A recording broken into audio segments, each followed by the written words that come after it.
मराठवाड्यात गुरुवारी मध्यरात्री हिंगोली, नांदेड आणि परभणी जिल्ह्यांना भूकंपाचे सलग 2 धक्के जाणवले.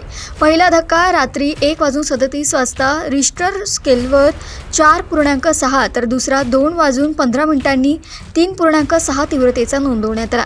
भूकंपाचे केंद्र हिंगोली जिल्ह्यातील वसमत तालुक्यातील शिर्ली गावाजवळ जमिनीपासून सुमारे 10 किलोमीटर खोलीवर होते. धक्क्यांमुळे अनेक नागरिक झोपेतून बाहेर पडून घराबाहेर आले. नांदेड, अर्धापूर, मुदखेड तसेच हिंगोली आणि परभणी जिल्ह्यातील अनेक भागांत हादरे जाणवले. सुदैवाने आतापर्यंत कोणतीही जीवितहानी किंवा मोठ्या वित्तीय हानीची नोंद झालेली नाही.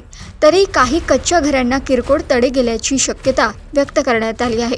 दरम्यान नांदेडचे जिल्हाधिकारी राहुल कर्डिले यांनी नागरिकांनी घाबरून न जाता सतर्क राहण्याचे आवाहन केले आहे. भूकंपाचे धक्के जाणवल्यास तातडीने मोकळ्या जागेत जाण्याचे आणि प्रशासनाच्या सूचनांचे पालन करण्याचे आवाहन करण्यात आले आहे. देशोन्नतीसाठी पवन जगदंबवार यांची रिपोर्ट.